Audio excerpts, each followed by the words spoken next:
Hello दोस्तों, कैसे हैं आप लोग। उम्मीद करती हूँ आप लोग अच्छे होंगे और मन को शांत कर कर बहुत अच्छी तरह से पढ़ाई कर रहे होंगे। तो आज मैं बात करने वाली हूँ दोस्तों कि मेरी एक बहन ही है, मतलब मैं जहाँ लॉज में रहती थी वो मेरे से जूनियर है। तो वो मुझसे मिली थी एक दो दिन पहले। तो वो बता रही थी कि वो जून में एग्ज़ाम देने वाली है और उसका तैयारी अभी तक इस इंतज़ार में चल रहा था कि अब सिलेबस चेंज होगा, अब सिलेबस चेंज होगा, और अब तक उन्होंने तैयारी शुरू नहीं की है।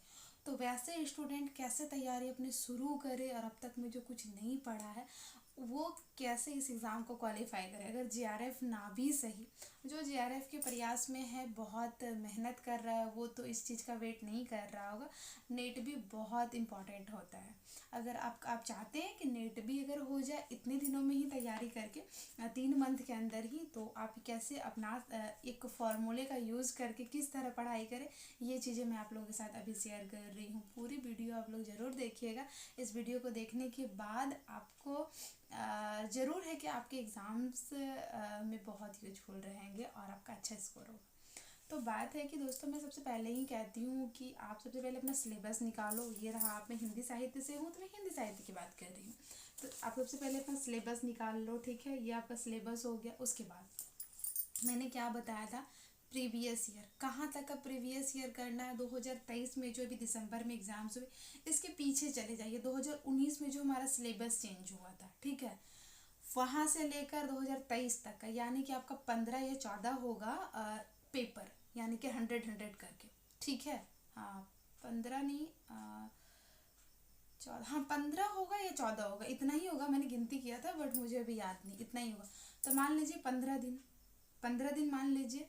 एक दिन में एक वाला सॉल्व कीजिए, यानी कि एक पेपर जो हुआ उसका सॉल्व कीजिए सोल्यूशन सहित। इसको सबसे पहले कंपलसरी रख लीजिए, इसको नहीं हटाना है, उसकी व्याख्या सहित पढ़ना है। ये चीज़ आप लोग नोट करके लिख लीजिए कहीं, ये चीज़ आपके एग्ज़ाम में काम आएंगे मेरे प्यारे साथियों। तो ये चीज़ हो गया। उसके बाद आप कैसे तैयारी करें, उसके बाद क्या कीजिए, आपने पीजी किया है तो आपका हिंदी साहित्य में तो पता ही होगा क्या कुछ इम्पॉर्टेंट है, क्या कुछ नहीं इम्पॉर्टेंट है, क्या कवि इम्पॉर्टेंट है, किसको छोड़ देना है, किसको पढ़ना है।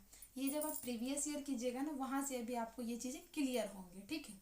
अगर नहीं होते हैं तो आपको आदिकाल, भक्तिकाल, रीतिकाल, आधुनिक काल और हमारा गद्य वाला अगर आ जाएगा, तो मतलब गद्य से पहले ये छायावाद, द्विवेदी, ये सब के अलावा जो आपका गद्य में आएगा, प्रमुख उपन्यास, कहानी, नाटक, निबंध, इसमें क्या कुछ कवि इंपॉर्टेंट है आप मुझे मैसेज कीजिएगा।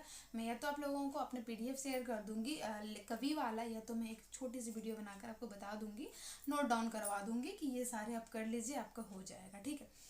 तो ये चीज़ें हो गई, वहाँ से इम्पॉर्टेंट पढ़ लीजिए। और अभी से, अब आज से ना एकदम पढ़ना शुरू कर दीजिए। आपके पास 90 दिन बचे हुए हैं, ठीक है, आपका हो जाएगा पक्का, ठीक है। तो शुरुआत आपको करना, सिलेबस आपने पूरा याद कर लिया ना, मैंने पहले ही कहा था सिलेबस याद कीजिए। सिलेबस का मैंने वीडियो बना ही दिया ऑलरेडी यूट्यूब पे, और भी बहुत सारे बहुत अच्छे अच्छे टीचर हैं, उन सबसे भी आप देख सकते हैं। देखिए कि जहाँ से कि सिर्फ ऐसे नहीं कि बस पढ़ाई जा रहा है, पढ़ाई जा रहा है, पढ़ते, देखिए कि सही में हमारे एग्ज़ाम्स के अकॉर्डिंग है कि नहीं। बस भीड़ में नहीं भागना है दोस्तों। अब बहुत ज़्यादा करके भी नहीं कुछ कर पाएंगे, बहुत कम ही कीजिए, बेहतर कीजिए, मेरा यही मानना है, ठीक है। उसके बाद कहानी से शुरू कीजिए। इधर कहानी से शुरू कीजिए, कहानी पढ़ना शुरू कीजिए। एक दिन में 4 कहानी भी आप पढ़ सकते हैं, क्योंकि बहुत बड़ी बड़ी कहानी नहीं होती है। तो कितनी 21 कहानियाँ लगी हुई है ना, वो आपका 5 दिन के अंदर अगर आप अपनी लगन मेहनत से करेंगे ना, वो आपका हो जाएगा, ठीक है। उसके बाद उसका ये देखिए, एक क्वेश्चन ये भी निकल कर आता है कि सिर्फ हम पढ़ लें तो हो जाएगा, नहीं, उसका इम्पॉर्टेंट जो भी है उसको नोट डाउन करते हुए चलिए। आपका यूट्यूब पे भी बहुत सारे क्लासेस हैं जो आके आपको नोट डाउन करवा सकते हैं। अगर नहीं है तो आप मुझे कमेंट कीजिएगा दोस्तों, मैं अपने हैंड नोट्स आप लोगों के साथ शेयर कर दूंगी जो इम्पोर्टेंट उसमें होगा। लेकिन पढ़ना ज़रूर, ऐसा नहीं कि बस दीदी आप शेयर कर दीजिए, अब मैं तो उतना ही पढ़ लूँगी, नहीं, आपको पढ़ना है, मेहनत करना, 90 दिन एकदम मेहनत से करना है अगर नेट जेआरएफ क्वालिफाई करना है तो। पेपर 2 की मैं बात कर रही हूँ, और पेपर 1 को भी अगर आपने नहीं किया है तो एकदम स्टार्टिंग से पेपर 1 को 3 घंटा पढ़िए डेली का, ज़्यादा मैं नहीं बोलूँगी, ठीक है। उसमें आरसी और डीआई को डेली सॉल्व करना है, आप इतना कीजिए, ठीक है। और बाकी चीज़ों का अभी तो इस मंथ पूरा जो आपका ये मार्च चल रहा है, मार्च में आप नोट्स बनाइए, उसका रिवीजन कीजिए, ठीक है। मार्च हो गया, अप्रैल मई जून, ठीक है, अप्रैल मई जून, मई से जून तक जितना भी आपका समय बचेगा ना वो रिवीजन प्लस मॉक टेस्ट का दीजिए। उसके इसी के बाद यानी कि अभी जो ये मार्च अप्रैल चल रहा है, मतलब मार्च होगा, अप्रैल मई जून, मई जून को मैंने क्या कहा, जून में जब भी आपका एग्जाम हो जाए मई को रख लीजिए 30 दिन उधर का, और फिर इधर जून में जब भी आपका एग्जाम हो वो चीज़ें और वो मॉक टेस्ट के लिए रख लीजिए। बाकी इससे पहले ही आपको अपना सिलेबस कंप्लीट करना है।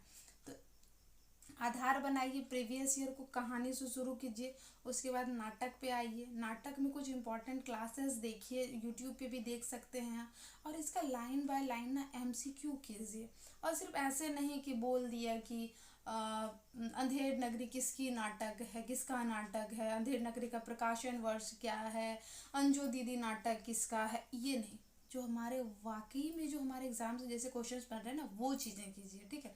वैसे मैं सोच रही हूँ कि सिलेबस अगर मैं पूरा नहीं भी करवा पाऊँगी तो मैं एमसीक्यू सीरीज़ आप लोगों के लिए पक्का प्रॉमिस है कि मैं लाऊंगी, और वो आपके एमसीक्यू आप ऐसे देखिएगा तो आपको लगेगा कि बिल्कुल ये एग्ज़ाम्स के अकॉर्डिंग ही है, ठीक है। तो मैंने क्या कहा, प्रीवियस ईयर सिलेबस इतना आप कर लीजिए पहले, उसके बाद कहानी शुरू कीजिए, उसके बाद नाटक पे आइए, नाटक को भी जल्दी से कवर कीजिए, उसके फिर नाटक निबंध, ठीक है, पूरा नहीं भी करना है ना, फिर भी उसके ऊपरी ऊपरी भाग को देख लेना है पूरा। अगर ये सब थोड़ा बड़ा बड़ा है जैसे कि नाटक निबंध ये सब बड़े होते हैं, निबंध में भी कुछ इंपॉर्टेंट चीज़ें देख लीजिए, सर्च करके वहाँ से देख लीजिए, नहीं तो दृष्टि पब्लिकेशन की बुक, वहाँ पे भी आपको कोई अच्छी चीज़ें मिल जाएंगी, वहाँ से भी आप उसको देख सकते हो। उसके बाद जो है उसका एमसीक्यू कीजिए, ठीक है, एमसीक्यू कीजिए, ज़्यादा से ज़्यादा प्रैक्टिस कीजिए, हो जाएगा आपका। और कुछ ट्रिक्स लगाइए, ट्रिक्स से चीज़ों को याद करने का कोशिश कीजिए। ऐसा नहीं, ये 90 दिन है ना, अपने आप को बिल्कुल ना पूरा अपने सिलेबस के अंदर ना खपा दीजिए, बोलते हैं ना कि पूरा कि उसको मतलब पूरी तरह से दे दीजिए, देखिएगा आपका रिजल्ट। और बी पॉजिटिव, हमेशा ना यही सोचिए कि हमारा एग्ज़ाम्स बहुत अच्छा होगा, ठीक है। ये चीज़ों को सोच के आप अपनी तैयारी में बहुत अच्छा कर सकते हैं, ठीक है। तो वो हो जाएगा। वैचारिक पृष्ठभूमि के लिए भी आप दृष्टि को पढ़ सकते हैं, जो इसमें यूनिट 4 हमारी लगी हुई होती है। उसके बाद साहित्य शास्त्र के लिए भी आपके पास बुक अगर नहीं है तो मैंने बताया कि दृष्टि में बहुत अच्छे दिए हुए हैं, उसको भी अलग अलग करके पढ़ सकते हैं, वहाँ से भी आप उसको पढ़ लीजिए, ज़्यादा इधर उधर भटकने की ज़रूरत नहीं, इंपॉर्टेंट को ही पढ़िए, ज़्यादा नहीं जाना। और ये साहित्य शास्त्र में इसके पाश्चात्य काव्य शास्त्र की बात करेंगे तो वाट्सवर्थ, कॉलरिज, इन सब का जो क्या कुछ सिद्धांत रहा इनको देख लीजिए, और इसमें क्या कुछ इम्पोर्टेंट है, लेखक और उनका जो ग्रंथ रहा है वो हमारा, वो वहाँ से इसको एकदम कंठस्थ कर ही लीजिए याद करके। नहीं होता है ट्रिक से याद कीजिए, सर्च कीजिए, ट्रिक से जोड़िए उसको, और चीज़ों का प्रैक्टिस कीजिए, वहाँ से आप ये चीज़ें करेंगे ना तो वो आपका क्लियर हो जाएगा, ठीक है। वैचारिक पृष्ठभूमि में समझ विकसित करना है क्योंकि रीजन असर्शन वाले वहाँ से आपके क्वेश्चंस आते हैं, तो ये हो गए।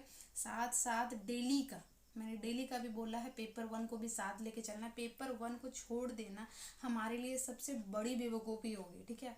उसमें आप 25 से 27, 30, 35, बहुत अच्छा स्कोर 35 है, उतना आप उसमें कर सकते हैं, ठीक है। वो चीज़ें हो गई आपकी। हिंदी साहित्य का इतिहास को एक भी दिन नहीं छोड़ना है, आदिकाल एक दिन पढ़िए, आदिकाल में सिद्ध साहित्य पढ़िए, उसको टॉपिक वाइज बना लीजिए। आप टॉपिक वाइज क्या बनाइएगा, आपके पास तो खुद ही आपके सिलेबस में दिए गए हैं सारा, काल विभाजन दिए गए हैं, आदिकाल, आदिकाल एक चीज़ दिया है, जैन साहित्य, सिद्ध साहित्य, ये सारे चीज़ दिए हैं ना, एक एक को पढ़िए डेली, एक को एकदम रूटीन बना लीजिए। अगर आपको रूटीन बनाने नहीं आता ना, आप हमको बोलिए, मैं आपको रूटीन रूटीन बना के शेयर कर दूंगी कि आप एक दिन ये पढ़िए, एक दिन ये पढ़िए, एक दिन ये पढ़िए, और आपके एग्ज़ाम से पहले ये कंप्लीट भी हो जाएंगे। वैसे मैं एक नेक्स्ट वीडियो लाती हूँ आप लोगों के साथ कि सिलेबस वाइज आप कैसे कैसे पढ़ें कि आपका मॉक टेस्ट भी हो जाए उधर 1 मंथ बच के, मतलब एग्ज़ाम से, और उसके बाद आपका सिलेबस भी कंप्लीट हो जाए। और हाँ, जो भी चीज़ों को पढ़े ना उसको लिख लिख के पढ़े, और उसको हमेशा ना याद करते रहें, मन में हमेशा, मन से मत हटाएं। ऐसा नहीं कि 2 घंटा मैंने पढ़ने बैठा और अब तो मेरा पढ़ाई हो गया देन छुट्टी, नहीं, हमें पढ़ाई से हमेशा जुड़े हुए रहना है। अगर आप एक हाउस वाइफ हैं या फिर आप कहीं जॉब करते हैं, या फिर लड़का लोग जो जॉब करता है वो भी पढ़ता है, तो आप ऐसे हैं ना तो ब्लूटूथ ईयरफोन लगा के अपनी चीज़ों को रिकॉल करते रहिए, ठीक है। तो उससे वो चीज़ें आपको याद होती जाएंगी। अगर प्रीवियस ईयर आप इतना ये कर लीजिएगा ना दोस्तों, मतलब कि व्याख्या सहित, व्याख्या सहित अगर आप कर लीजिएगा ना तो आपकी तैयारी बहुत अच्छी हो जाएगी, ठीक है। और मुझे उम्मीद है कि जेआरएफ ना भी सही फिर भी आपका नेट जरूर क्वालिफाई हो जाएगा। उम्मीद है कि ये चीज़ों को मैंने आपके साथ शेयर किया है, इसे आप अप्लाई ज़रूर कीजिएगा। और आपके पास भी एक सर्टिफिकेट आएगा जिसमें लिखा होगा क्वालिफाइड फॉर असिस्टेंट प्रोफेसर, ठीक है, या फिर qualified for GRF for assistant professor, ठीक है। कोई भी बात हो दोस्तों तो आप मुझे कमेंट में बताइएगा और मैं उस पर वीडियो ला दूँगी। और अगर आपका सिलेबस नहीं बन रहा है कि सिलेबस को कैसे कवर करें तो ये बताइएगा, मैं आपको आपके साथ शेयर कर दूँगी। मैंने बता दिया गध वाला कहानी से शुरू करना है, वो यूनिट 10 तक जाना है, उसके साथ साथ ये हमारा कंप्लीट हो जाएगा। टारगेट रखे ना कि 15 दिन में हमको कहानी और नाटक कर लेना है, ठीक है। ये चीज़ें नहीं आता है टारगेट रखने, मुझे कमेंट कीजिए, मैं बताऊँगी आपको कि कैसे करना है। तो मिलते हैं किसी नेक्स्ट वीडियो में। कोई बात होगी तो कमेंट में बताइएगा, मुझे अच्छा लगेगा। और क्या कुछ आपको प्रॉब्लम कर रही है वो चीज़ें लिखिएगा, मुझे और भी अच्छा लगेगा। और मिलते हैं किसी नेक्स्ट वीडियो में, तब तक के लिए दोस्तों थैंक यू सो मच।